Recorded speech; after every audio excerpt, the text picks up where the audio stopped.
ya tiene un deterioro en su reserva fisiológica por edad. Es decir, cada uno de nosotros, conforme vamos envejeciendo, tenemos un menoscabo, una anemia, una limitación en la capacidad de responder al estrés. Ustedes tienen mejor respuesta repito, que yo, y yo algo mejor que una persona de 88 años de edad. El escenario se complica porque esta persona que ya tiene un deterioro en su reserva fisiológica arrastra enfermedades que pueden dañar la función de los órganos. Me dicen que esta paciente es diabética y la diabetes es una enfermedad sistémica. Si bien es cierto, yo enlazo diabetes a un estado de hiperglicemia, la hiperglicemia condiciona un daño acumulativo. Todos los órganos del cuerpo se ven afectados por la hiperglicemia. Si yo no aborto, no controlo, no hago que los niveles de glucosa estén en un valor seguro para el paciente diabético, se van a desencadenar respuestas en cada uno de esos órganos que comienzan a alterar su función. Es decir, un paciente diabético ya tiene alteración en la función cardíaca, en la función renal, en la función cerebral, en la función a nivel ocular, etcétera, etcétera. Entonces se van mellando las funciones que la economía normalmente está desarrollando. El paciente hipertenso también. Hipertensión y diabetes, por ejemplo, son dos condiciones harto asociadas al daño renal.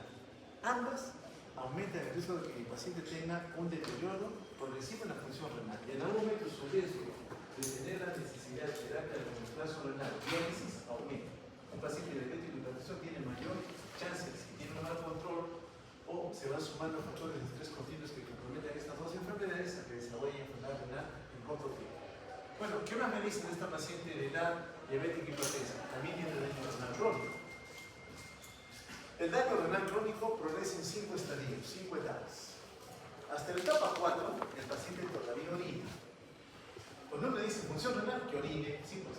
Pero en la orina, ¿qué tienes que eliminar? Sustancias de desecho, sustancias que tu cuerpo no necesita. Si te las quedas, te intoxicas con ellas. Hay sustancias que son riñón dependientes en su eliminación. Básicamente, hidrogeniones no volátiles se van por el riñón, potasio. Ambos se eliminan por vía renal. Significa que si el riñón ya está trabajando mal, el potasio se acumula. Si el riñón está trabajando, los hidrogeniones se acumulan. Entonces, mi paciente tiene el riesgo de ser hiperpotasemia, acidosis metabólica. ¿Ok? Por citar algunos ejemplos. También puede ser eritropoyetina, también va a ser anemia. También regula la activación de vitamina D para favorecer la cantidad de calcio y adecuada de la economía. Puede haber, por mala respuesta renal a la paratormona, un daño progresivo a nivel del hueso, y almacén de calcio, y almacén de fosfato. Entonces, ocurre una osteoporosis secundaria a un deterioro de la función renal. Por citar algunos ejemplos. Entonces, yo ya sé que esta paciente mujer teniendo estas tres enfermedades, de una u otra manera, su respuesta en la función de los órganos que ella tiene va a ser menor que un paciente que no las tuviera. ¿Okay? Ella ya tiene menos chance de responder adecuadamente ante el estrés. ¿Por qué? Porque en la situación de estrés cada persona reacciona de manera diferente.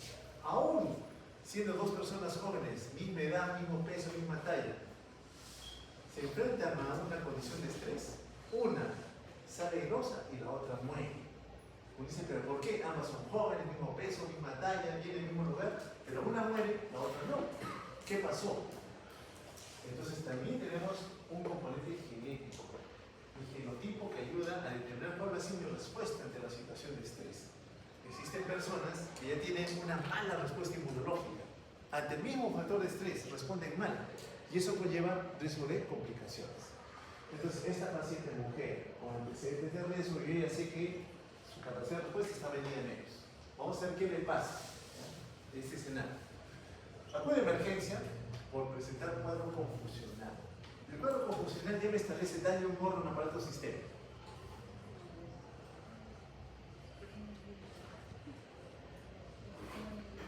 Mi oído no está trabajando bien.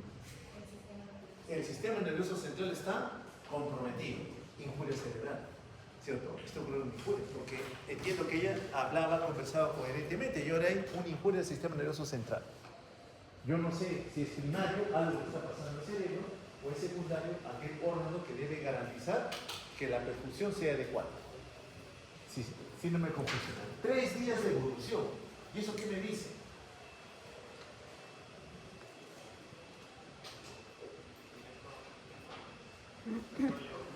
Muy bien, ha estado bastante tiempo. ¿Qué hemos dicho?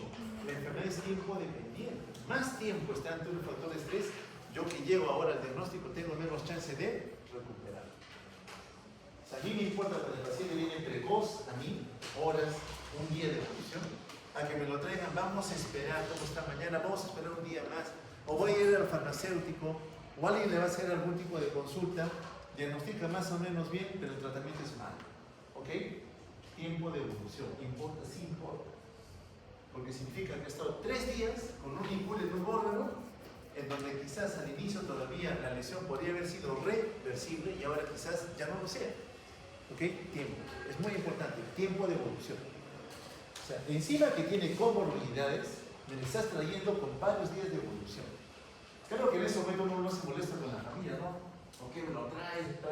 No. Yo ya aprendí a decir, no decir, quedarme callado. Solamente escucho.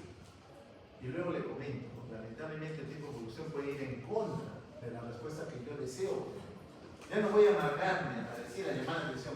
Porque existen condiciones propias acá de entorno familiar, social, entre otros, que pueden limitar el tiempo de llegada. Entonces, en conclusión, para cuando hagan clínicas, no se molesten tanto ya.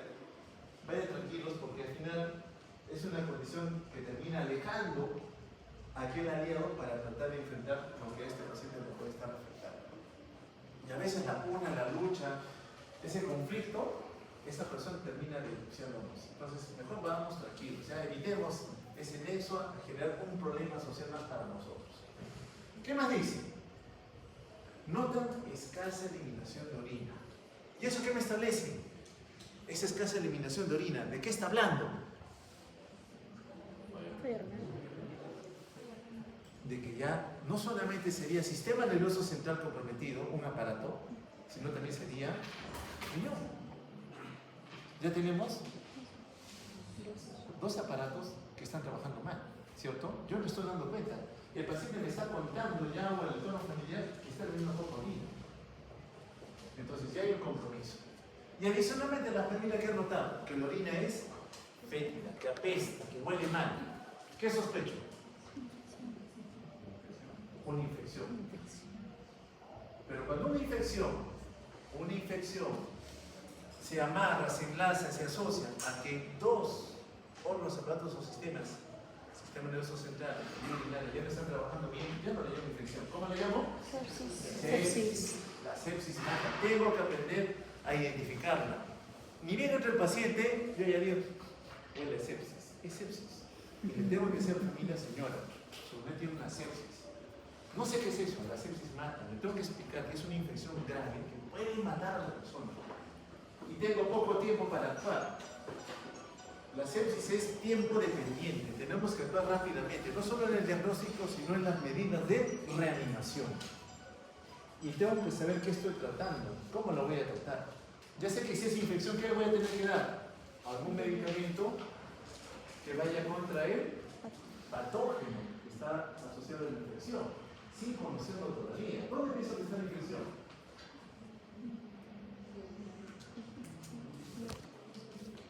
¿En qué parte del cuerpo? ¿Dónde está el foco infeccioso? Sospecho. En la riñón, en la vía urinaria. ¿Conozco a la gente? ¿Conozco qué germen es? Todavía no. ¿Qué necesito hacer? La muestra de orina, analizarla, porque ahí está el foco. Tengo una fuente, ¿cierto? La orina, tengo que analizarla. Oye, hasta que orine, coloco el sonda. Ponte en un frasquito y ve el aspecto. Es amarillo cetrino, no es turbio, medio lechoso, y apesta efectivamente. Rápidamente, ¿qué vamos a hacer? Ustedes mismos, una coloración de Gram. Necesito saber si el patógeno es Gram positivo o es Gram negativo. Y el cultivo también, pero el cultivo va a salir en 48, 72 horas o un mayor número de días, depende del patógeno. La flora más dominante allí son Gram negativos. En orina es Gram negativo. Y dentro de los Gram negativos, el más frecuente es Escherichia coli. ¿Ustedes saben qué es mico? Escherichia coli. Es decir, por epidemiología, por datos mundiales que tenemos de quién es la gente más aislado, Escherichia coli. Entonces, si yo ya sé que es ese patógeno, digo, hay que darle un medicamento que mate Escherichia coli. Uno que sea eficaz contra Gram negativos. ¿Cierto? Entonces yo tengo que escoger qué medicamento. Pero hay medicamentos y medicamentos. Hay medicamentos que son muy buenos, pero son nefrotóxicos. Tengo uno muy bueno, amicacina, buenazo, pero es nefrotóxico. Le daría amicacina, que es muy bueno para Escherichia coli, sabiendo que es nefrotóxico y me están diciendo que tiene poca eliminación de harina. ¿Se la daría? No, escoge otro. Será muy bueno, pero tiene un efecto agregado. Pues tú dices, tengo que escoger el menos lesivo. Tienes que pensar, ¿qué medicamento le voy a dar que sea seguro para el paciente y me garantice éxito? Y de los medicamentos tienes unos de mediana potencia a alta potencia. Se recomienda siempre empezar con los de mediana potencia porque los de alta potencia exponen a que la Escherichia coli pueda generar resistencia. Entonces los de alto poder generalmente los guardamos para otro momento, para otra situación. Pero cuando el escenario sea alto peligroso, el paciente viene muy deteriorado, muy maltratado, y yo tengo que garantizar, tengo que matar al patógeno porque ya me está procesando daño a los órganos, aparatos o sistemas, mejor me voy por aquel que sí o sí me garantice que va a matar. Es decir, me voy al techo. Llega el cultivo y me dice, ese medicamento sí lo está matando, pero tengo esta lista más, que no son tan potentes. Entonces, ¿qué hago yo? Saco el muy potente y me voy al más abajito para evitar generar resistencia. Pero eso una vez tenga el cultivo de orina. ¿Ok? Muy bien. Entonces, hasta este momento yo digo, huele a sepsis. Foco urinario con falla de dos órganos, aparatos o sistemas. Sistema nervioso central y el aparato urinario. ¿Cierto? Ahora, lo examinamos. Ese era mi diagnóstico con la primera parte. Ahora voy al examen. La presión, 60-30. ¿Qué me representa esa presión?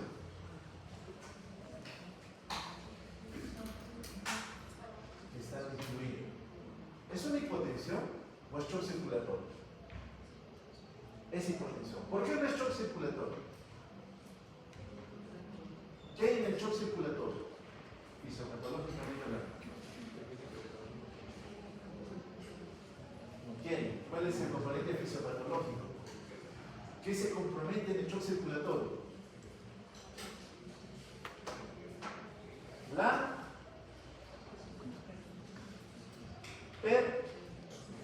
La perfusión.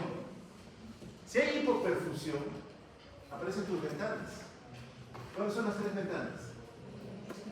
Cerebro, riñones y piel. ¿Alguna de esas está presente? Sí, tengo dos. Riñones, dominando poco, sí que le he colocado sonda, y la otra, sistema nervioso central. Porque acá todavía no me describen la piel. Yo digo, esto pinta a shock circulatorio. Inmediatamente pienso en mi shot. Yo te digo, es cardiogénico. ¿Qué me dice usted? ¿Sí? ¿No? ¿Sí o no? Alejado. ¿Alejado o rotundamente no? En medicina, nunca descarten de inicio cualquier entidad. En semiología aprendemos que cuando estamos encerrados de afuera, escucho, ¿qué animal será? Digo, eso es la loca, caballos. Abres la puerta y son cebras. ¿Ok? No descartes. Es decir, podría ser, me contestaron nuestros compañeros, pero alejado. No parece. ¿Cuáles son los tres escenarios de choque alergénico? Mecánico, muy bien, a la cabeza él. Para que muera un miocardiocito. ¿Cuál? ¿Qué enfermedad? Infarto de miocardio. Muy bien. Dos. Valvular. Muy bien.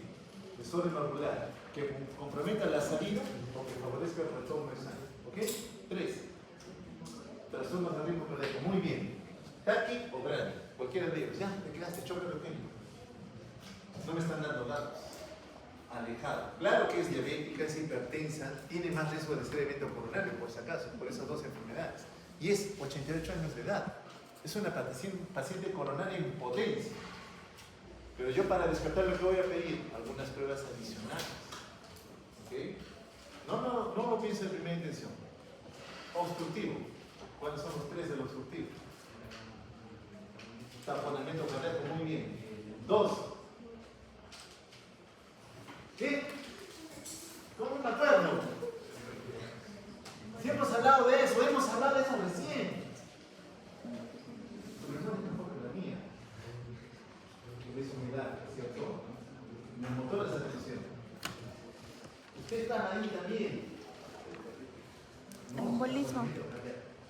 Hay una pericarditis que es la pericarditis constrictiva, es inflamatoria. El pericardio se inflama, se endurece, ya se elástica. Por tanto, el corazón quiere llenarse de sangre, quiere ser complaciente, no puede porque está atrapado. Es pericarditis constrictiva, es otro escenario. Aquí es taponamiento cardíaco, líquido en el espacio pericárdico que atrapa al corazón y tampoco deja que se llene en diástole. Compromete la diástole, el llenado ventricular. ¿Ok? Entonces yo digo, obstructivo, ¿será? No parece tanto, no parece. Tienen que examinar tórax, ¿no? En un lado no pasa el murmullo, no escucho. Un tórax está súper inflado, el otro no, parece neumotórax. Ahí yo aparé. O embolia pulmonar. Generalmente los émbolos en embolia pulmonar vienen de las piernas. Una de ellas, una pierna está súper hinchada y enfatizada, otra no. Yo pienso ahí en Pablo, quizás el codo se movió, se me da la circulación de pulmón. Tengo que hacer unidad clínica. Hipovolemia. Puede ser hemorrágico o no hemorrágico. El hemorrágico puede ser evidente o no evidente. El evidente, ejemplo. Orgón. Vómito de sangre. Hematomesis. Orina sangre. Hematuria. Defeca sangre. Hematoquesis. Tose sangre. Hemorquisis. O puede ser traumático, muy bien, un traumatismo evidente, ¿no? Que está llevando un sangrado de alguna de las extremidades. Hipovolémico. Hemorrágico. El no hemorrágico, pérdida de volumen, agua, vomita, orina, defeca, o hace atrapamiento en un tercer espacio, un tercer compartimiento. Ese es el hipovolémico. Y el distributivo son 4 componentes. 1. Sepsis. 2. Anafilaxia. 3.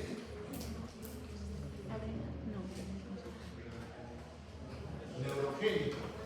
Adrenal. De ellos, el más frecuente, ¿cuál es? La sepsis. La sepsis que evoluciona. Ahora ya salió el cuarto consenso en sepsis, ¿no? Y es un poquito más confuso en las definiciones. Habrá que analizarlo. Bien. Deterioro cardiocirculatorio. Parece shock circulatorio. Y me dicen la saturación de oxígeno. 77%. ¿Qué le parece? Está disminuido. ¿Peligrosamente disminuido o disminuido? ¿Peligrosamente o disminuido? Solo disminuido. ¿Le preocupa o no? Sí. Más o menos. Más o menos. Yo cuando egresé, ya era médico, cuenta mi experiencia. Mala. En verdad me fui a trabajar en emergencia. Y yo recién egresado pensé que ya sabía. O sea, sabía teóricamente conceptos, pero en la práctica no había tenido tanta oportunidad de enfrentar pacientes. Ya antes, hace años, en emergencia no había tanto paciente como hay ahora. O sea, nos daba tiempo para trabajar. Inclusive hasta ver pediátricos, que a mí no me gustaban los pediátricos, pero había pediátricos también. Odio los pediátricos, no me gustan. A ustedes también va a haber especiales que no les gustan. Ahí, particularmente no. Pero ante emergencia me veo forzado a verlo, sí. Pero no quisiera, pero si no hay otro, tengo que atenderlo. Bueno, lo que pasó, estaba con Jenny, una enfermera de turno, y en la madrugada, bueno, recibí un paciente, ya era un paciente renal, recuerdo yo, que estaba con oxígeno, requería terapia dialítica, que se le iba a dar hasta el día siguiente. Y en la madrugada, de ese turno noche, Jenny me dice, Orlando, me dice, tenemos como Orlando, la paciente está saturando 70%. Saturando, los conceptos me aturdían, saturando 70%, ¿y eso qué es? ¿Yo qué es? O sea, egresado, ¿qué es? Usted ya sabe, ¿cierto? Ya sabes. Y 70%, y le estoy dando oxígeno ya. ¿Verdad? El oxígeno, es que ya está con oxígeno, está con una máscara y una bolsa. Ese dispositivo de oxígeno terapia te da casi 100% de oxígeno. En este momento estamos con 21, casi 21%, ¿cierto? Pero ese dispositivo ya tiene casi 100%. Es decir, estás recibiendo 100% de oxígeno y te estás saturando 70%, ¿te preocupas o no te preocupas? Sí. Yo todavía contaba, pero yo no determinaba lo peligrosa de esa situación. Es decir, en ese momento ustedes están mucho mejor formados de lo que yo estuve en un momento, habiendo egresado. Es decir, yo tengo que reconocer situaciones muy peligrosas para el paciente, porque como le puse en la curva de disociación de la hemoglobina, te dije, este punto donde estás llegando a la meseta es 90%, con una presión de oxígeno de 60. Si te veo estar por 70%, 77% en este caso, está en la zona de caída libre, en la picada, peligrosamente en riesgo de morir, como en mi caso me tocó, se murió. Y yo me quedé depre porque dije, no sirvo.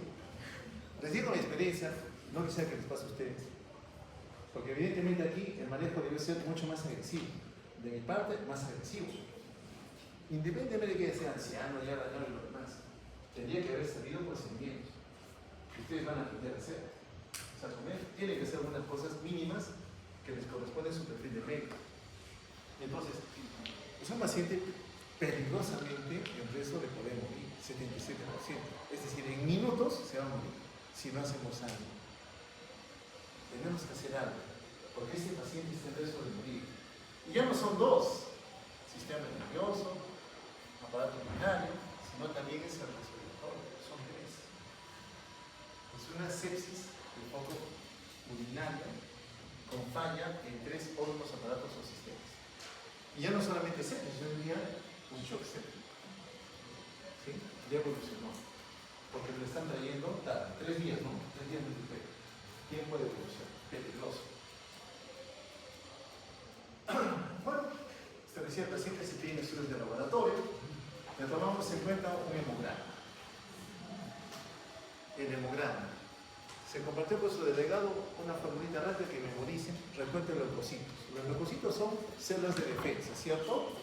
Yo tengo que meter un valor de normalidad. Para algunos 5.000 a 10.000, para otros 4.000 a 10.000. Por ahí nada. Pero ya cuando me dicen 22.000 leucocitos, lo digo, se están movilizando mis células de defensa, ¿cierto? Se están moviendo. 22.000. Hay un momento. Se están movilizando. ¿Y por qué se mueve una célula de defensa? Porque hay alguien que me está llamando. Una alarmina. Aquí, ven. Sí, ven. Yo alarmina libero una sustancia que es un quimiotáctico. Que cuando llega allá, el güey dice, ¿dónde viene eso? Me busca una alarmina. Será una fracción de complemento, será una citoquina. La cuestión está que él tiene un receptor para reconocer esa sustancia. Y la busca. Y llega al lugar. O sea, se moviliza. Como él la reconoce, otros más se movilizan. Buscan llegar al lugar en donde está ocurriendo la agresión. ¿A qué lugar? Al riñón. La vejiga, probablemente. Ahí empezó el proceso. De alguna manera empezó ahí. Entonces, la clase intenta movilizarse. Tiene 22. Y del global de células de defensa, acá me reporta abastonados. El polimorfo nuclear es mi primera línea de defensa. El polimorfo nuclear. De todos los leucocitos, el más abundante son polimorfos nucleares. Esta célula ni bien reconoce peligro, sale a proteger. Inmunidad innata. Él no le interesa, él se va a sacrificar por ti. Va a ir a defender. Si tiene que morir, va a morir. Pero cuando la cantidad es insuficiente, la médula ósea, que es lo que lo produce, es como que entráramos en guerra con Chile, ya no hay gente, voy a mandar a los estudiantes las formas juveniles. Igual, los abastonados son formas juveniles. Normal, 0%. ¿Cuánto tiene? 14%. Es decir, los adultos, maduros, especializados en protegernos, no pueden, salen los jóvenes.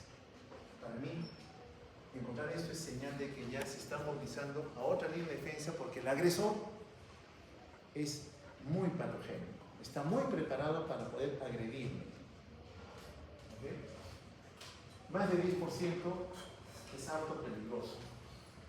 Hablo de ese porcentaje porque hay una forma de evaluar la respuesta del sistema inmune ante la agresión.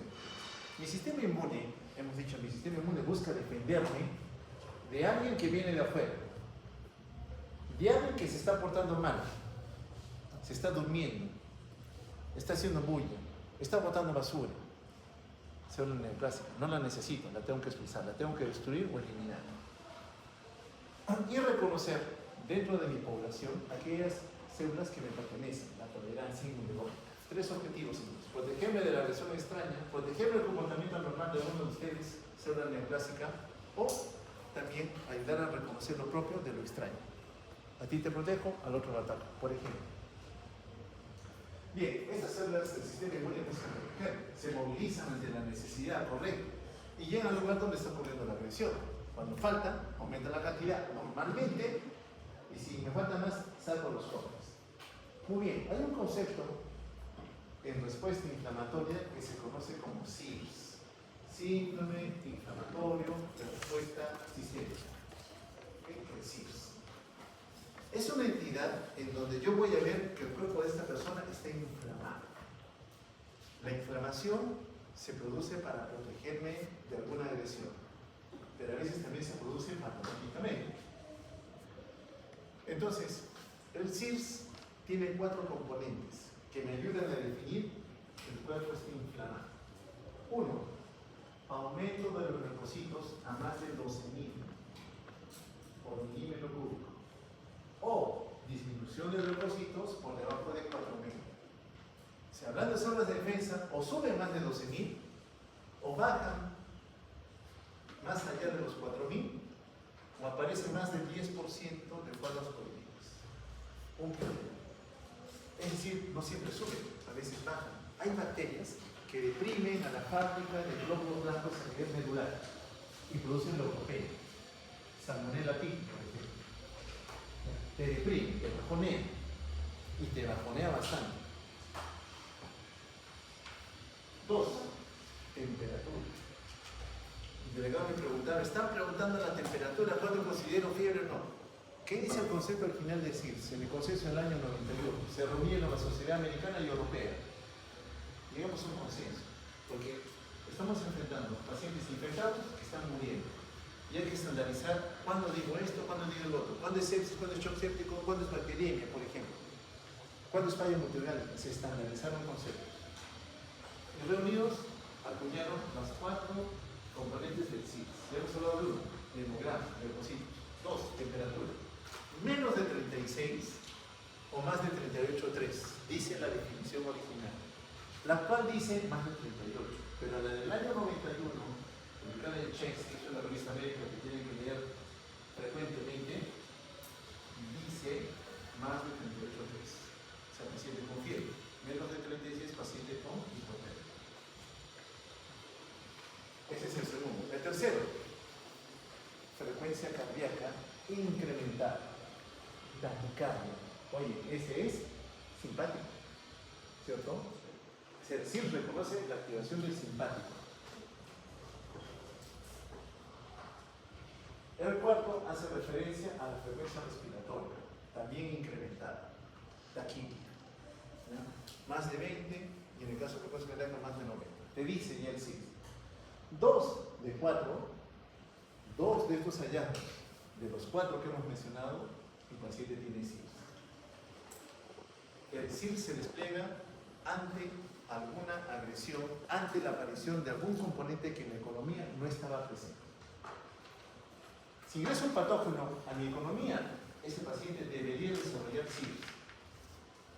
Pusimos ejemplo, 2 pacientes, misma edad, mismo peso, misma talla, todo, enfrentadas a neumococo. Una sobrevive, la otra muere. ¿Por qué? Yo entré, ella hizo SIRS, ella no. ¿Ok? ¿Por qué ella hizo SIRS, movió todas sus defensas y ella no? Porque hay algo inherente en cada uno de nosotros que lleva a responder de manera diferente. ¿No? Respondemos de manera diferente. Vamos a intentar enlazarlo a lo que vemos habitualmente, pero que ya se ha estudiado y se ha analizado ese concepto. Entonces, tenemos mi sistema de defensa que busca enfrentar alguna situación de estrés ante un peligro. Ahora, yo tengo que reconocer al peligro. ¿Cómo sé que es un patógeno agresivo? El patógeno tiene componentes en su superficie que mis células normales no tienen. Primer punto. 2. Usted me ha dicho que el sistema inmune tiene que reconocer lo propio del extraño, correcto. Para ello, mi sistema inmune tiene que tener en su membrana, las células, proteínas que ayuden a reconocer lo propio del extraño. Pero cuando encuentro lo extraño, yo tengo receptores que reconocen algo de ese agente extraño. El patógeno viene cargado de un armamentario que me va a agredir.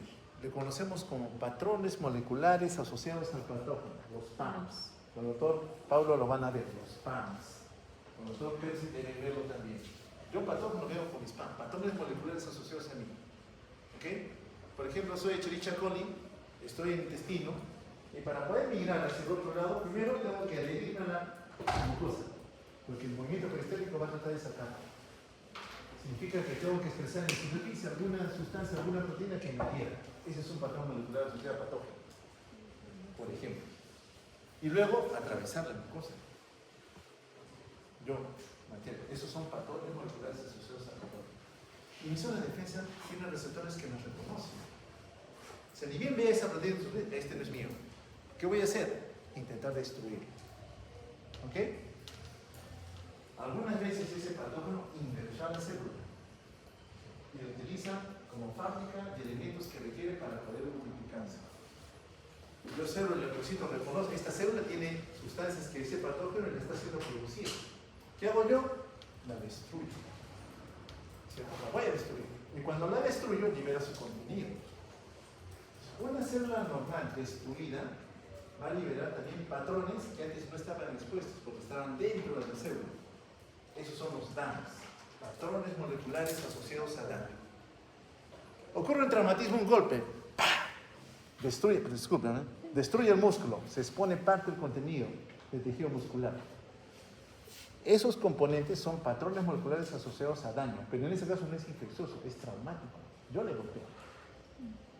¿Okay? Mi sistema inmune también los reconoce y también se mueve ese lugar. Es decir, mi sistema inmune se va a movilizar a aquel lugar donde encuentre algo que no debería estar presente, externo o propio a mí. ¿Ok?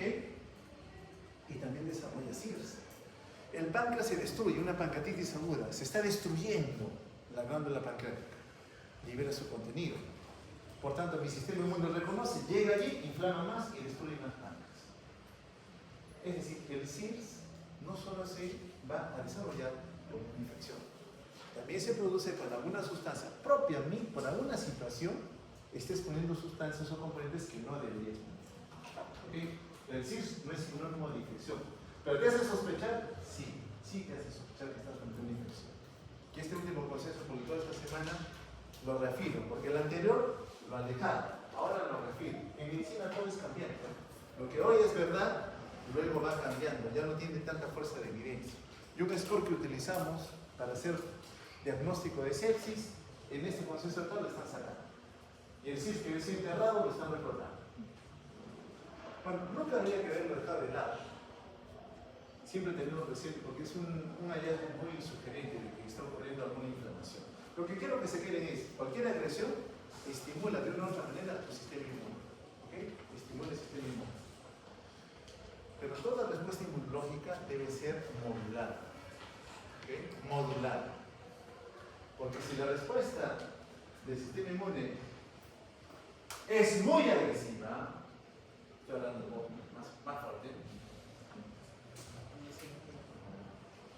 o sea, es hiperrespuesta, hiporrespuesta. No me conviene. No me conviene lo hiper, porque al mover células de defensa, a donde llegan, vacían su contenido, inflaman, destruyen y viene fibroblasto bueno. Dice, no me interesa. Y cuando es hipo, el que me agredió sigue siendo conmigo lo que quiero. O sea, no debe haber ni hipo ni hiperrespuesta. En otras palabras, en lo que es respuesta a mi sistema inmune. Acá no se ve el video muy antiguito, pero el paciente ya deteriorado con todas las fallas que vimos. Bueno, el asunto aquí es cómo este paciente, que empieza con un proceso infeccioso a nivel de la vía urinaria, desarrolla falla respiratoria, injuria o daño a nivel cerebral y añade el compromiso a nivel renal porque está orinando poco. sin dejar de lado a la esfera cardiocirculatoria, porque también está hipotenso. ¿Cómo? ¿Qué pasó? ¿Por qué? El estudio de este caso, a pesar de que al paciente viene hipotenso, le damos fluido, suero, le damos una catecolamina, esta la conocemos, ¿no? La dopamina. Es el neurotransmisor que utiliza el simpático para defendernos. Es decir, yo detecto que el simpático en esta persona es insuficiente, pues yo le doy una ayuda con el simpático, dándole dopamina. En ese tiempo, este caso es de varios años atrás. La dopamina es una catecolamina. Si algo me comentó usted, que utiliza el simpático, sí, también lo comentó. Pero habló de otros dos, norepinefrina y epinefrina. De las tres catecolaminas, la mejor es norepinefrina. Pero en ese tiempo no teníamos nora, teníamos solamente dopamina. Funcionaba así, pero la dopamina se metía con varios receptores. Alfa, beta, dopa.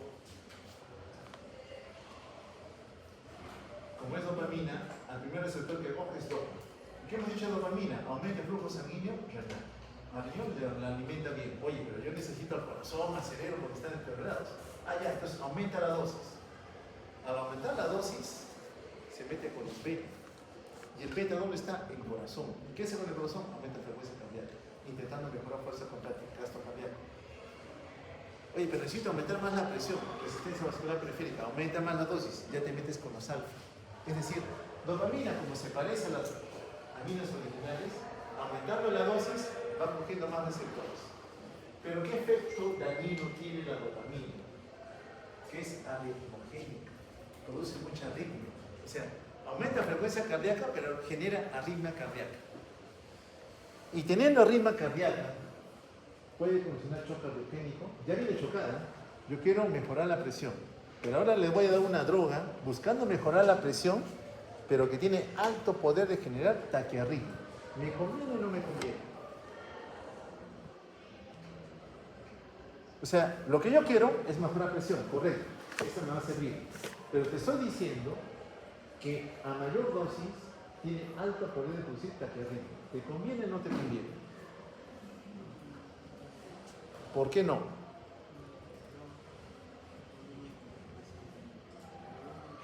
Porque va a comprometer el volumen stroke. Porque a mayor frecuencia cardíaca, menos volumen de llenado, menos volumen stroke, baja gasto cardíaco, baja presión arterial. Y aparte es arritmogénico. Entonces dopamina, pero era el único que teníamos. No teníamos otro. Dopamina. Hoy en día sabemos, la clase de mañana, espero, norepinefrina es mejor que dopamina. Cuando llegó norepinefrina ya dejamos de lado la dopa. Ya no usamos dopa. No usamos dopa porque es muy lesiva para uno. Peor si es un paciente anciano. Peor todavía. Y le damos corticoides. ¿Por qué corticoides? Porque en el shock circulatorio, baja tanto la presión de perfusión que algunas glándulas dejan de recibir suficiente apoyo. Yo llevo a la corteza y alimento a la primera capa, la zona glomerular, que me produce mineralocorticoide. ¿Cuál es? Aldosterona. Avanzo a la segunda capa, la zona fascicular, que me produce glucocorticoide. ¿Cuál? Cortisol. Y avanzo a la última capa más profunda, la zona fascicular que produce hormonas sexuales. Esa no me interesa. ¿Por qué? Porque las gónadas producen más hormonas sexuales que esa capa. Pero como la sangre viene de afuera hacia adentro, de superficie hacia la parte más interna profunda, estas se alimentan mejor que las que están al medio. Pero ahora que tengo 60-30 de presión, no hay presión en perfusión. ¿Qué pasa con estas células? Ya no producen mineralocorticoide, ya no producen glucocorticoide. ¿Y qué hemos dicho del glucocorticoide? El simpático no trabaja solo. El simpático necesita la ayuda. ¿De quién? Del sistema endocrino. Del cortisol. El cortisol es la segunda ayuda que vamos a obtener cuando algún factor de estrés nos está comprometiendo. El cortisol. El cortisol mueve tus reservas para que más glucosa, más aminoácidos, más ácido graso esté presente y tú generes más ATP. El cortisol hace que tus células que responden a las catecolaminas expresen más receptores para ello. Si tienes poco cortisol, menos receptores, por mucha catecolamina que ella no tiene con quién actuar. Entonces, en algunos escenarios de shock circulatorio baja tanto la presión que las zonas de la corteza adrenal también se ven agredidas. Por eso le dieron cortisol. ¿Pero qué me dice acá? Continúa hipotensa.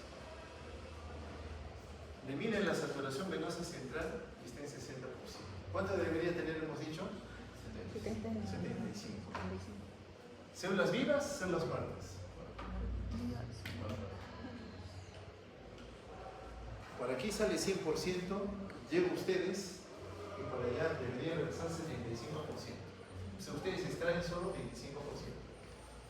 Viene 100 por acá y por allá me están regresando 60. ¿Qué significa? ¿Ustedes están vivas o están muertas? Están vivas y hambrientas. ¿Qué me están diciendo? Ayúdame, todavía puedo sobrevivir. ¿Ok? Me están pidiendo ayuda.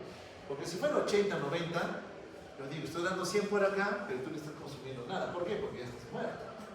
¿Me dejo entender? Entonces, todavía podría ser algo. A pesar de ser 88 años de edad. En medicina, muchas veces seguimos empecinados en recuperar un paciente ya de edad avanzada, tiene chance. ¿Le damos soporte o no le damos soporte? Muchos dicen, ya no, ¿para qué maltratar al anciano? Pero ese anciano, antes de enfermar, era autovalente, se comunicaba, era parte del entorno familiar. No era un paciente postrado, secuelado, lleno de escaras y lo demás. O sea, valorar, ¿no? ¿Le doy o no le doy soporte? A veces la edad importa para tomar decisiones. ¿Ok? A veces nos mandan pacientes muy maltratados, sumamente maltratados, oncológicos, con daño a varios órganos, a varios sistemas, que digo, ya para qué lo voy a recuperar. Pero la familia está ahí, contigo. Recién la acaban de traer. Entonces muchas veces en el camino uno se detiene, claro, vamos a dar una chance y ver si hay algo de respuesta o no. Evidentemente que si no hay, habrá que hablar con la familia. Pero otras veces sí se ve que se niega cualquier tipo de esquema de reanimación. Pero ustedes como entorno familiar siempre van a querer que su padre, su madre, su tío, su abuelo sobrevivan, ¿cierto? Porque son parte del entorno familiar. Pero uno más frío, de afuera, más objetivo, dice, pero ya está muy maltratado. Nos vamos a someter a esa medida de reanimación. Entonces, en esa situación en caliente, uno muchas veces tiene que tomar decisiones. Como nos pasó en COVID, ¿no? En COVID-19, cuando vino esta pandemia, nosotros tenemos que prepararnos para la atención alta de pacientes en falla respiratoria que requerían soporte ventilatorio y venía tan mal que ya no teníamos ventiladores. Y estaba ahí el paciente. Y eran pacientes algunos jóvenes y otros ancianos. De ahí viene la división, ¿no? Paciente anciano, segunda línea. Paciente joven, primera prioridad de reanimar. Pero bueno, a veces ya no teníamos más que un ventilador y venían dos, 35, 40 años los dos. Le digo, ¿a quién reanimo? Él soltero, él padre de familia, dos hijos pequeños. ¿A quién reanimas? Solo tienes un ventilador. Entonces van a llevar ética. Nosotros hemos sido juzgados y chancados por a veces las decisiones que tenemos que tomar en ese momento. ¿A quién reanimar? ¿A qué es padre, sus hijos dependen de él? ¿O aquel que está soltero, no tiene todavía un entorno familiar? Claro que tiene sus problemas y lo demás, pero ¿a quién reanima? El padre de familia. Otros dirán el otro, ¿no? Pero así de difícil eran las situaciones en COVID-19. Igual, a veces sucede cuando tenemos que reanimar pacientes y pacientes. O sea, no voy a criticar a nadie, solo que en el momento en caliente uno tiene que ponerse a valorar hasta qué punto va a llegar a intentar reanimar a ese paciente. Aquí todavía nos dimos la chance de poder dar algo más. Mejoró, porque le dimos otra catecolamina que es la adrenalina, como bien se identificaba aquí. Bien, vamos a analizar algunos conceptos entonces referidos a la falla multiorgánica. ¿Ya? Falla multiorgánica. En este caso, ejemplo, hemos visto un paciente relacionado a una infección. Cuando hablamos de falla multiorgánica, estamos hablando a la presencia de disfunción o compromiso en la función de dos aparatos, órganos o sistemas, dos a más. ¿Ya? Ahí le llamamos falla multiorgánica. Es la complicación de un enfermo gravemente enfermo. ¿Ya? El paciente, el que vimos en el caso, ya vino maltratado, ya vino dañado. El manejo es bien complicado, porque son manejar varias disfunciones, no es una, son varias. Por tanto, tenemos que reconocer un mecanismo fisiopatológico diferente en cada uno de ellos. ¿Qué es lo que encontramos aquí? Este sí es un concepto claro. La causa relacionada es una respuesta inflamatoria exagerada. Repito, ¿tu sistema inmune se activa cuando eres agredido? Sí. Pero aquí la respuesta inmunológica es muy alta, exagerada, supranormal. Y la causa más común es la sepsis. O sea, cuando encuentras un paciente con falla multiorgánica, tienes que buscar foco infeccioso en algún lado. Bien, entonces aquí la evolución del proceso, según el tiempo en que detectemos la enfermedad, puede llevar a la recuperación como también a un daño totalmente irreversible. Depende. Ya sabemos que son dos o más órganos, ya sabemos que la respuesta inflamatoria es anormal, es exagerada. Pero así, como es exagerada, ya que hay un apellido que digamos inapropiada, puede ser que no sea muy alta, puede ser que también sea baja. O sea, paciente hiperinflamado, paciente en alergia, no responde. Debería moverle al cosito, responder, no responde. No moviliza a nadie. No responde a citoquinas. Está totalmente apagado. El otro sí, hiperresponde y responde demasiado. Entonces, es una respuesta inflamatoria inapropiada. En sepsis, lo común es que sea mucha inflamación. Para escenarios donde hay poca inflamación o nula, alergia. Entonces, en el MODS con síndrome de disfunción multiorgánica hay respuesta inflamatoria. En sepsis es excesiva, injuria, cualquier tipo de injuria, sea térmica, tóxica, ambiental, lo que ustedes quieran, química, radiación, hay inflamación. Por quemaduras, gran quemada, destrucción de tejido, DAMS que se liberan en gran cantidad, o cualquier estado que lleve a hipoperfusión, porque en hipoperfusión se mueren células, liberan más DAMS, por tanto la inflamación lo detecta y se activa. Y al activarse libera mediadores inmunológicos y activa otras cascadas, no solamente son citoquinas, no son quimioquinas las que movilizan las células, sino también son otros componentes del sistema de inmunidad innato. Entonces, en la patogenia de esta falla multiorgánica vamos a encontrar una respuesta desregulada. Ingresó un patógeno y yo debería controlarlo en forma, por decirlo de una manera ya limitada, pero suficiente para el control, pero se me pasa la mano. Tengo un animal que entra a mi casa a molestar cada rato y tengo un arma de fuego, pero es un cañón, un misil. El misil representa esa respuesta desregulada, no era para tanto. Pero el otro extremo es ninguna parálisis, ¿no? Y el sistema inmune no responde. Esto va con un concepto clave. ¿Qué hemos hablado hace un instante del SIRS? ¿Qué es el SIRS? Es la respuesta inflamatoria que tenemos ante alguna agresión, extraña o propia a nosotros. Muy bien. Mi sistema de trabajo normal, la homeostasis se mantiene porque hay sistemas que forman parte de la función celular que se activan en un momento, pero cuando se activan debe haber algún sistema que la apague. Por ejemplo, yo golpeo fuertemente esta mesa y hay una lesión tisular. Se rompen vasos y tiende a perderse sangre. Viene mi sistema de coagulación, un ratito, coagulo, tapo los huecos, ya no ocurre sangre. Pero el coágulo se sigue formando, sigue creciendo, convirtiendo más, sigue. No, se contiene aquí. ¿Por qué? Porque también con él se activa un sistema anticoagulante. Vale decir, en nosotros hay un sistema de activación y otro que también a la par se activa para modular esa respuesta. En todo hay eso. ¿Okay? En todo. Entonces, nosotros tenemos sistemas de regulación que van a buscar hacer que la respuesta sea modulada. Es lo que es inflamación también. Cuando somos agredidos, mi sistema inmune se activa. Es decir, se activa. Pero inmediatamente que se está activando, también hay otro sistema que a la par con él se está activando. El SIRS es síndrome inflamatorio de respuesta sistémica. ¿Cuál es su contraparte? El CAS. El CAS. C-A-R-S. ¿Qué es el CAS? Síndrome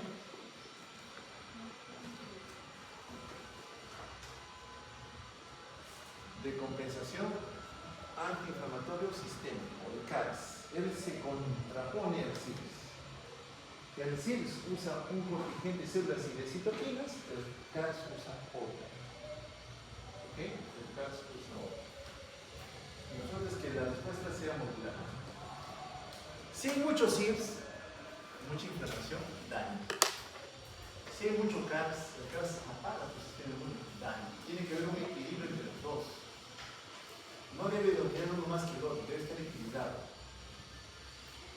SIRS se activó con CAS modular. Aquí de repente era puro CAS. Recuerden el teco, ¿no? Una sobrevive, el otro muere. ¿Sí? De repente mucho CAS, poco SIRS. O sea, no responde. El patógeno hizo lo que quiso eso conmigo. Entonces, este extremo tampoco nos conviene. Entonces, el SIRS, el estado de hiperinflamación, es dañino. Libera un gran contingente de citoquinas con estimulación de receptores a las mismas que inflaman más a otras. La hipoperfusión, evidentemente, es un factor que se añade, que se suma al estado de daño en la función orgánica que reconocemos. ¿Y cuál es el impacto que tiene la hipoperfusión sostenida? Esta paciente estuvo 3 días y cuando llega a nosotros está chocada, hipotensa, shock circulatorio, séptico probablemente. ¿Qué es estrés oxidativo? Comprometer la mitocondria. La mitocondria ya no recibe oxígeno, ya le produce un ATP, estimula la liberación de radicales libres, especies reactivas oxígeno, que dañan membranas, inducen la muerte celular y finalmente perdemos población celular perteneciendo al tejido órgano-sistema que cumple una tarea. ¿Ok? Entonces, la caída en la presión de perfusión shock circulatorio compromete a nivel celular a la mitocondria, quien a su vez gatilla la muerte de la célula, pero no por apoptosis común, gatillando otros fenómenos más a nivel subcelular. Entonces, este SIRS que vemos aquí normalmente responde a algún agente infeccioso, pero también puede ser originado por trauma lesión. ¿Por qué? Porque mis células también liberan su contenido, los famosos DAMs.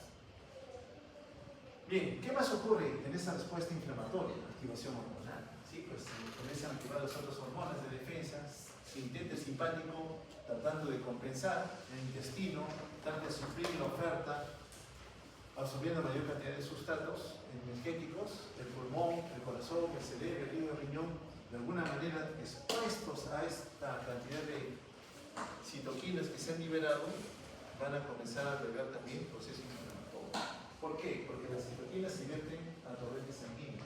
Y como esa circula por todos lados, en algún momento tiene contacto con esos órganos. Y cuando se detienen en esos órganos, jalan a las células de defensa. Llegan al órgano, liberan citoquinas en demasía, y en cada uno de ellos ocasionan alteraciones. Alteraciones en la arquitectura tisular. Entonces, fenómeno frecuente que me lleve al MOTS, síndrome de disfunción multiorgánica, es la infección. Sea bacteria, sea virus, sea hongo, produce infección, hiperinflamación,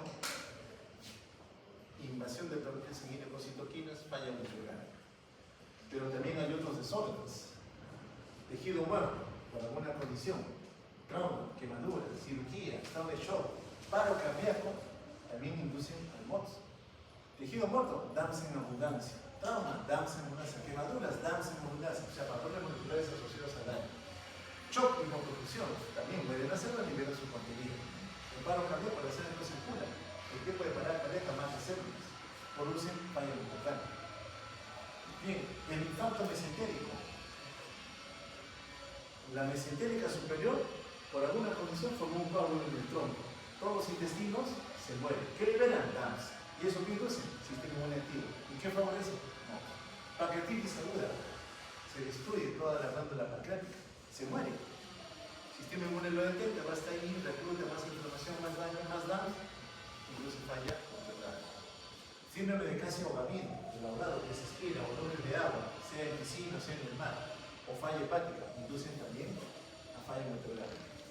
Miren que el daño empieza en un órgano diferente, pero en su generación va a arrastrar la falla de otros órganos. Basta que un órgano, aparato, sistema falle y no se corrige, va a ser que un segundo se sube. Y esos dos, que un tercero, cuarto, quinto, se vayan a sumar también a la falla ventricular. Entonces, en este desorden, los hornos comienzan a fallar, varios procesos se van a ir presentando. Inflamación, coagulación anormal. En la microcirculación se forman trombos, microtrombos. Y un trombo aquí obstruye el flujo de sangre. Las células que dependían de que yo sangre llegue allá, ya no puedo. ¿Qué pasa con ellas? Se mueren, más daño, más inflamación, más daño. ¿Okay? Y como este trombito que se forma aquí, se consumen factores de coagulación para formar el trombo, llegan plaquetas, se consumen aquí para formar el trombo, en la sangre ya mido factores de coagulación, paciente con defensas sanguíneas, mido plaquetas bajas. ¿Por qué? Porque se consumieron en esos trombitos. Por tanto, en otros lugares, como no hay factores de coagulación, hay sangrado. Eso se llama coagulación intravascular diseminada. Hay una mezcla, trombos por un lado, sangrado por otro. ¿Ok? Coagulación. Cambios neurohormonales, principalmente es cierto, al intentar defender, usa sus recetas, más cortisol, más glucagón, más hormona de crecimiento. Eso al inicio. Pero conforme pasan las horas, 3 días, la paciente, 3 días, ¿no? Ya ese mecanismo de soporte, de respuesta se perdió. Y ocurren los daños, no solo macrocirculatorios, porque vino con 60-30, ya está claramente impotencia, pero sí sé que también microcirculatorio es daño. Si el macro está comprometido, el micro con mayor razón. Esa está perdiendo células.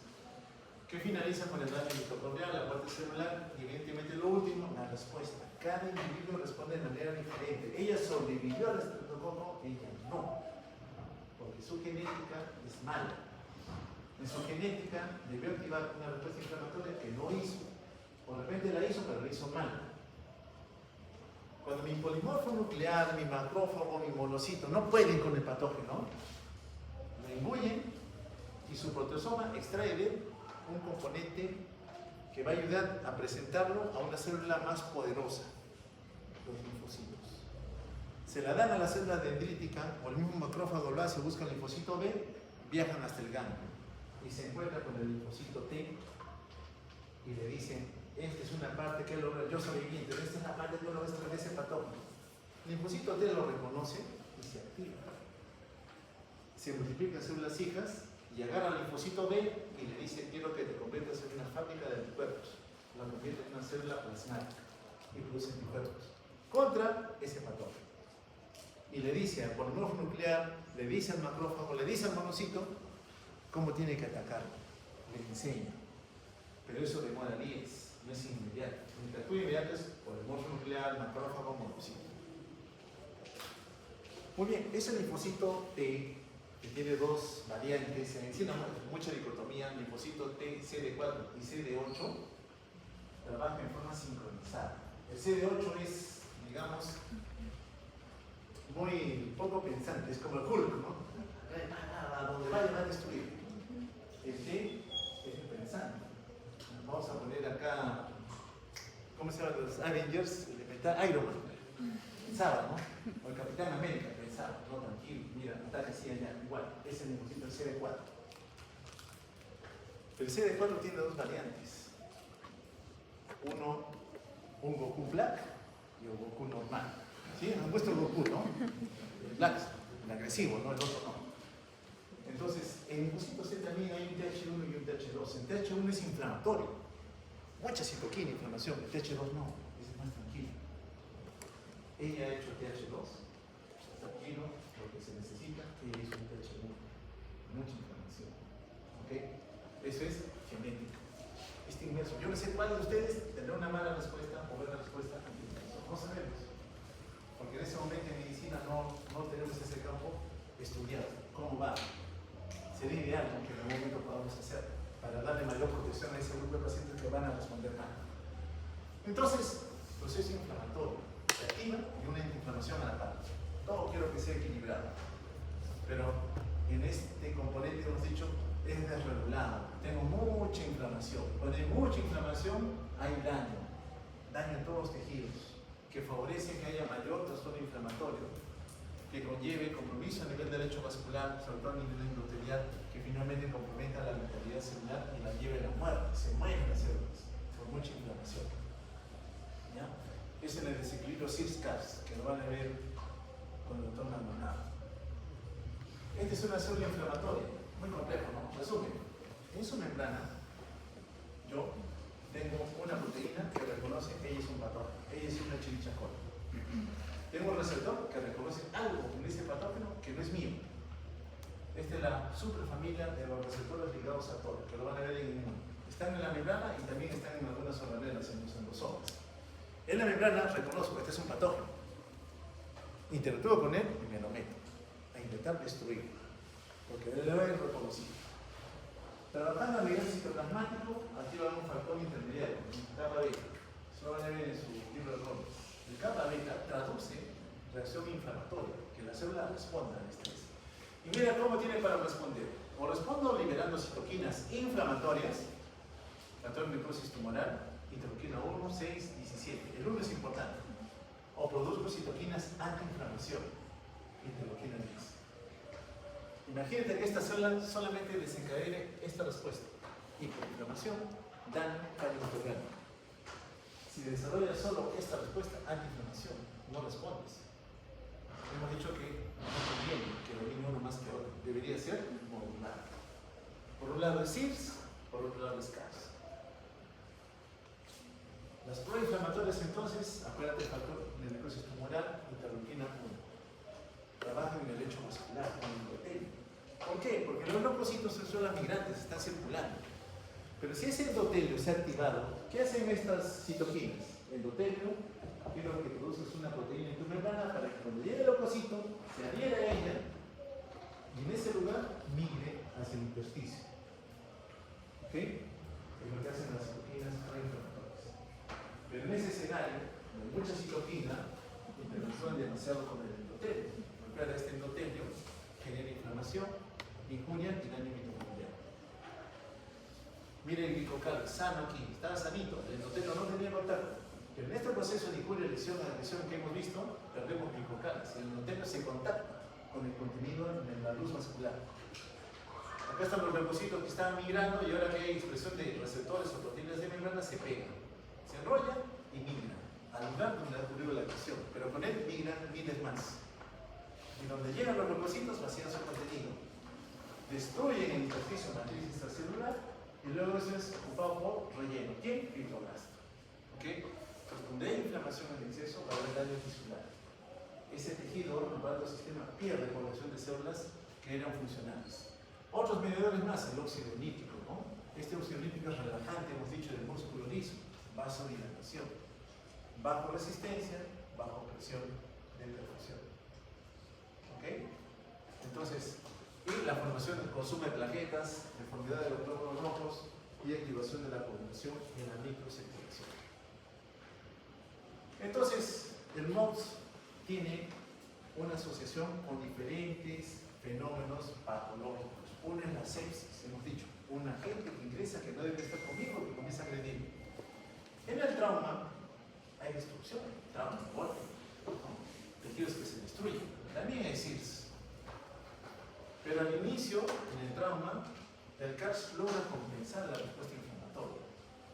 Pero si hay mucha inflamación, paciente politraumatizado, en el MISA vemos acá abajo, paciente politraumatizado, traumatismo torácico, abdominal, craneano, fracturas múltiples en miembros, mucho tejido muerto, mucha inflamación, hay mucho estímulo, va a dominar el CIRS. Y cuando hay muchos CIRS, esos pacientes vienen con falla microorgánica. Vino politraumatizado, pero nos hace falla respiratoria, falla renal, cardiocirculatoria, etc. Solamente para ver si después estos son fenómenos de activación en demasía del CIRS. Bien, en la mayoría de los pacientes con esta falla microorgánica, el pulmón de una u otra manera se ve comprometido. Y esto es peligroso. ¿Por qué? Porque el pulmón es el que oferta uno de los dos sustratos energéticos, oxígeno. Cuando un paciente arranca la impura lesión en el pulmón, tiene más riesgo de morir. Un compañero de esta universidad hizo en emergencia, donde dio labor, un estudio para ver los pacientes con sepsis en relación a falla de órganos. ¿Cuál era la falla que se asociaba a mayor mortalidad? Y Armando, que es médico de emergencia ahora en Lima, concluyó en el estudio que el paciente que arrancaba con injuria pulmonar, o sea, ahí empezaba todo, tenía más chance de morir. que aquel que empezaba con otra falla. Contundente en el estudio de que era sí o sí un factor de mal pronóstico. Decide ya la familia, lamentablemente el compromiso es pulmonar y tiene alto riesgo de poder fallecer en la evolución de la enfermedad. Pulmón, altamente peligroso. Bueno, en general, cuando es el pulmón, inmediatamente otros órganos probablemente vayan a ver también comprometido su trabajo por el compromiso a nivel, por ejemplo, cardíaco, a nivel renal y a nivel hepático, como COVID. Factores de pronóstico, el sepsis. ¿Qué me dice que va a ir mala cosa cuando el paciente entra en shock? La paciente entra en shock respiratorio. Cuando el patógeno es resistente.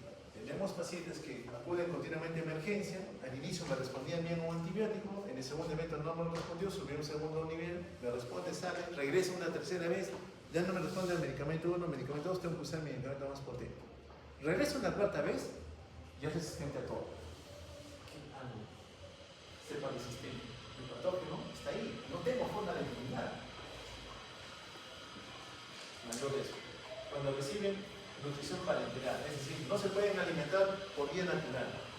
Cuando no se alimenta por vía natural, ¿qué pasa con el enterocito? Hemos dicho, de ser columnar se aplana. Y si está plano, las bacterias de la luz miran con mayor facilidad hacia el torrente sanguíneo, la formación bacteriana. Más riesgo de que el proceso vaya. Siempre tú debes buscar, en cuanto puedas, que el paciente agredido se nutra. Bien integrado. No puede comer coloquio de sonda, darle algún alimento, la cosa es que mantengas al enterocito con combustible para mantener su morfología. Y scores de valoración. Eso lo van a ver en clínica. Solamente quiero que entendamos que hay factores que van relacionados al agresor y a la respuesta que yo tengo para saber cómo va a ir la situación, si voy a sobrevivir o no. Estos son scores de valoración, cuán dañados vienen los pacientes. En trauma, factores que van a decirte que la cosa no va a ir tan bien.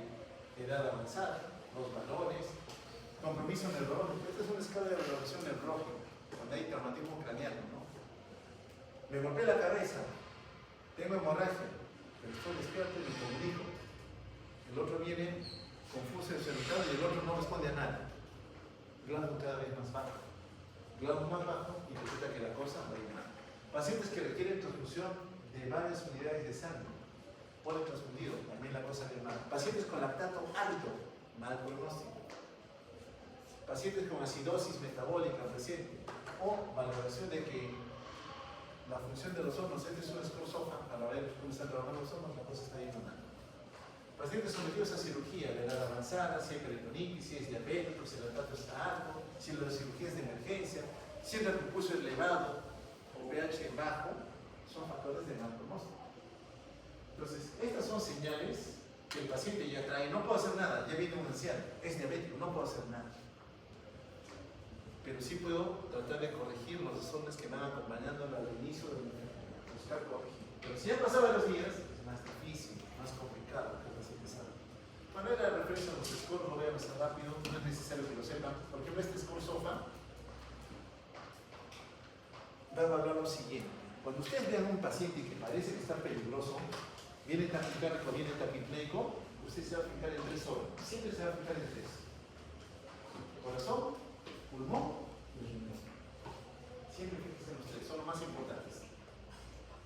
Corazón, ¿cómo está su presión arterial? Si está hipotenso, peligro. Pulmón, ¿cómo está respirando? ¿Cuánto satura? ¿Okay? Si está abajo, 90 para abajo, mucha taquilla, peligro. Riñón, no viene el paciente, los 3. Son los 3 malos. Vamos a apuntar 3 más. Sistema nervioso, ¿cómo está el paciente neurológicamente? 4 sistemas. Hematológico, mira plaquetas. Porque cuando hay microtrombos, las plaquetas bajan en la sangre. ¿Okay? ¿Cuánto es lo normal? 150.000 viene con 90.000, preocúpate. Y ahí consume plaquetas. Te está avisando que en algún lugar de la economía se están consumiendo plaquetas. ¿Ok? Y el sexto es hígado. ¿Cómo lo valoro? Midiendo bilirrubinas. Entonces, al inicio, rápidamente yo detecto los 3 grandes: corazón, pulmón y riñón. Laboratorio para sumar los otros. Y la escala clínica de la parte neurológica. El SOFA hace referencia a esos 3 aparatos o sistemas. Evidentemente, falla multiorgánica es el 2, a más es falla multiorgánica. Pero si empieza en pulmón, cuidado. Cuando el daño empieza en pulmón, menos oxígeno suficiente, el paciente tiene más riesgo de complicarse. Entonces hemos dicho de dopamina no, ya no. Ya usamos dopamina, ya no usamos dopamina. Muy bien, ya esto para avanzar un poquito, pero ya hemos tocado falla cortical, solamente para terminar. Todos estamos destinados a morir, todos vamos a morir, ¿ok? En un momento el equilibrio, la oferta continua versus mi consumo se va a perder. O sea, oferta, demanda, debe haber un equilibrio. En algún momento la oferta va a caer, el consumo va a caer y vamos a morir. Todos los aparatos sistemas se van a evitar y van a fallar. O sea, es un envejecimiento natural. Para inicios del siglo pasado, el promedio de vida eran 40 a 50 años, no más, no vivían más. Nosotros tenemos una expectativa de vida algo mayor. Promedio 60 a 70 años. Vamos a vivir más o menos bien, o sea, así como estamos caminando independientes. Pasada esa edad, vamos a estar vivos, pero con algunas secuelas. Ya me dio un infarto cerebral, secuelado, no muy mal. Ya tuve un infarto a miocardio, no soy tan activo. O tengo daño renal, o soy hepatópata. O sea, condiciones que van a limitar funcionalmente en mi independencia. Pocos son los que sobrepasan la barrera de los 80. En buenas condiciones. O sea, vamos a mandar viejitos, sí hay. En el último año he visto pacientes de 92, 94 años. Ya han salido, ¿eh? Han salido. Pero no sé si vuelven a recaer si tienen esa misma capacidad de poder salir. Porque ya nos formaron. ¿Pero qué es lo que ocurre aquí? En el envejecimiento hay una reducción de la oferta de sustancias energéticos. O sea, no tengo suficiente oxígeno porque hay una perfusión comprometida que me lleva a la isquemia. Poca oferta, poca llegada. Y las células van sufriendo un estrés, ¿no? Normal.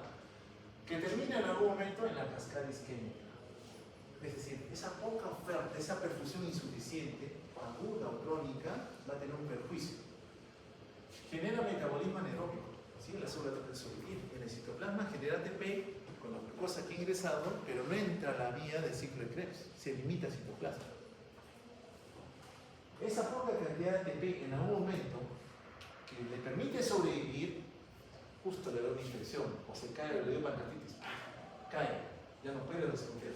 Porque sus órganos ya estaban trabajando al tope y ahora que le pides trabajar más ya no pueden, ya no tienen reserva.